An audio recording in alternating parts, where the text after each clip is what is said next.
Hello and welcome to a review of the LEGO Space Set, Set 6971. It released in 1984 under the Classic Space name. A later Classic Space Set, but still a Classic Space Set, you know, not before Futron and all that. It has the classic blue and translucent yellow color scheme, which is always nice. But although kind of counterintuitively, or not counterintuitively, which kind of contrasts a lot of those later space sets from the classic era that mess with the colors a lot, adding white, black, even translucent green in some places. So this is very basic, but I think it works because it is kind of like an all-in-one base with the kind of extravagance that you sort of expect from one of these later classic space sets.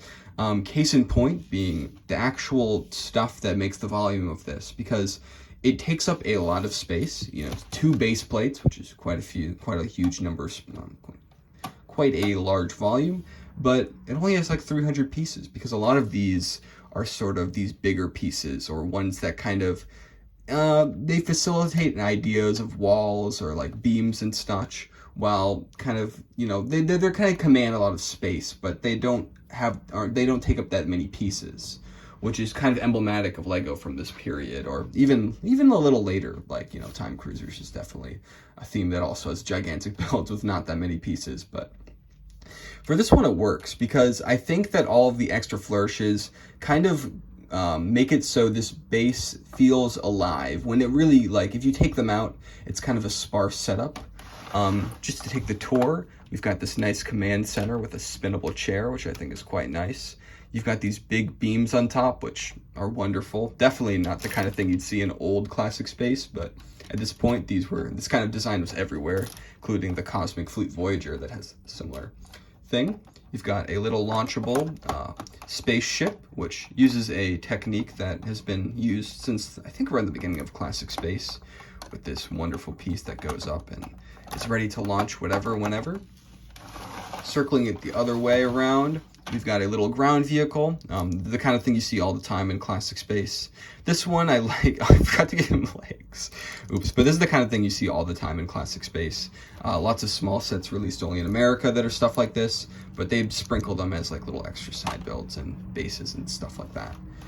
And then we have this rocket, which is pretty much the core play feature of this whole thing, because it goes on this track, kind of loosely. I think they were doing a lot with kind of limited parts, because I really respect how they're able to make this track work. It's not great. It's very floppy, but the fact that this even exists is just so much fun and so imaginative. Basically what's happening is that this sort of thing goes on this rail. It's kind of sits loosely, not the most secure thing, but then the rocket ship, it kind of plays off of this little Technic doodah, and it can squirrel in here, which the use of these like little phone sort of blaster kind of pieces to hold these in place is also pretty inventive. But despite all that, it still is very rickety. It goes all around. But hey, you can do this. You can push it towards over there, and then you can open up the windows, or the roof, I guess, and it can launch into space, which is just so much fun, so inventive, and it really just encapsulates that fun LEGO feeling, I think, perfectly. The actual mechanism that this goes on is also pretty well built, where you have these 2 mirroring sides, one that has the top, one that has this nice smooth section. They make you build this little stopper, which I think works really well. It actually uses a weird connection that might be illegal, where this jumper plate goes on to this Technic brick like that. And that's kind of what keeps this thing from falling over, kind of supporting it. And I think that's an illegal connection because it stresses the piece in some way, but don't quote me on that. We also have this like cute little fuel section, this kind of thing you see in a lot of, actually you can't see it. This little fueling section with these 2 steering wheels, the kind of thing you see a lot in LEGO Classic Space. So specifically in the older sets, this is kind of a fun, almost like this is almost like a throwback, more I think about it, but yeah, you've got this nice little doohickey here. Lots of play scenarios, lots of imagination is inside of this, just wonderful. But I don't know, I guess going back to broad strokes, I think this base is really delightful, and it feels really big, really special, and really imposing, while it just does not use that many pieces. It's very sparse. And the pieces it does use are just so weird. These window pieces, I know they're also in the Cosmic Fleet Voyager, but just seeing them like this as walls, it's just so strange. And, you know, this paneled piece, I don't know exactly when it was introduced, but this entire frame is just filled in with this glass. It's just such a weird window design that, you know, you don't see anything like this nowadays. It's just, I remember when I got this building, this was just insane how many of these pieces that look so, you know, maybe that not look normal, but all these pieces are just kind of completely alien to what we know from the Lego system today. All these specialized fun space pieces that would not last past like the 90s at least. Taking a look at the actual vehicles we get in more close detail, we've got this very simple spaceship. I really love that this one little translucent 1x2 brick is used as the windshield. It's really stretches the imagination, but it's just adorable. And these red poles that this set uses two of are kind of hard to find. Lego's Classic Space loves doing that, where it's like you have this build made of very simple pieces, a lot of which that are very common, and then you should have like one little element that goes off super easily that's way harder to find. It isn't produced anymore and all of that. Of course, it has the Classic Space logo printed on there, all nice. And this thing, it fits pretty nicely onto here. I'd say this connection's sturdier. You know, if you do it vertically, you can get it over, but it's in decently enough. And with a little bit of modification, it can probably even be more secure, but it's good. And of course, this can lock into place if you just want to keep it like that steady. It does kind of make it so sometimes transporting the set is difficult, and also because, you know, it takes a lot of space in itself, but that's either here or there. One detail I love is kind of like the architecture of this, the way this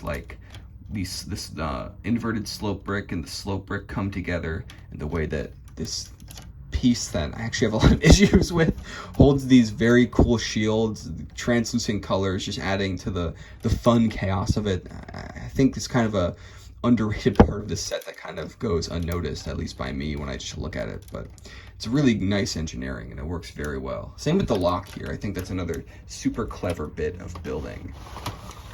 At the top, I guess I'm going to be discussing another building technique, but this is a radar, or sort of a metal detector piece that they put one of those classic radar dishes on, and this is actually a rubber element that goes into stick pieces, and it's just I don't really like this piece, but I love the way it's used here. It's so unique. It adds a different texture to the set, just kind of making it feel even more special and bombastic. But I guess that's I guess I could talk about this too. Very simple, very small space set-y, the kind of thing that they put in a $5 set that would only be released in America. I think I might have said that before, but yeah, it being all white is also interesting because, you know, both the vehicles kind of match in how they're white with translucent red and green, while the actual base is its own color, which I think creates a nice bit of cohesion, matching like the new innovations and extra colors of later Classic Space with the purity of the blue and translucent yellow. So yeah, rocket. Yeah, this rocket's just a Lego space rocket. It uses a lot of these pieces, and yeah, this is a nice one of those classic hinge pieces, but it's nothing crazy. I do like how it continues the motif of having a dish piece with a translucent red element. I think that works. This set is so chaotic, but also very cohesive. I really do like that element of it. But yeah, that is the base, and I think it's a great set. It's super good. Love it. Classic Space. So many sets. It's hard for me to kind of articulate why I like specific sets or why I don't in Classic Space. A lot of them kind of blend together. It's not the most, I mean, it's a very diverse group of sets, but they all build off of the same design philosophy, I guess, or the same core design philosophy. And that makes it kind of hard to talk about them, I guess, because I'm kind of going to minute ideas and tangents and all that, but I think that's fine. I do have the manual for this set, and the photography is very yellow tinted or red tinted. It just looks so good, and it makes the set look bigger than it is. You can also see a black Lego spaceman, or spaceman, or whatever, Why did I correct myself? Whatever. And that is supposed to be in the set, and I don't have him. I don't have one. Although I have multiple sets that he's supposed to be in, I do not own a single Black Spaceman. So that's a sadness of this set. You see the instructions, printed very well. I really like these space instructions, at least printing-wise. Like the way the graphic style is just a little bit different than what you see nowadays. A little bit slightly stylized, you know, it's not just renders. There's definitely a human element to it that's sometimes missing. Like, look at how they depict the spacemen. Like, they're just these little kind of chibi-fied versions of the characters, if only slightly. But yeah, these instructions are pretty hard to follow because they expect you to do a lot of counting between studs in order to find out where things actually go. Very big images, though, which I appreciate. This is a giant book. And also, it's like the way it's at like an angle, like it's also kind of difficult. But yeah, look at that hand. That is interesting. I guess they don't want it to be tan because then it'll contract, then it'll blend in with the background. But it's just like those shaders, man. I don't know what they were going for there. And this is the complete set, just all beautiful. And then the back, we have this fantastic, fun image of a few of the other sets that I'm guessing released that year. Just the warmness of it all. It's not just the lighting, it's just the classic fun of Lego space in this time. It's just unmatched.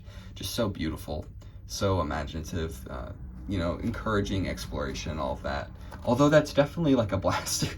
Maybe it's a telescope, who knows, but yeah. I love classic space. I don't make that many videos about it because it's kind of hard for me to talk about it in a constructive way, but these sets are classics for a reason. They're great. And that's all I have to say about this one. Sorry if this review sucked. I tried my best.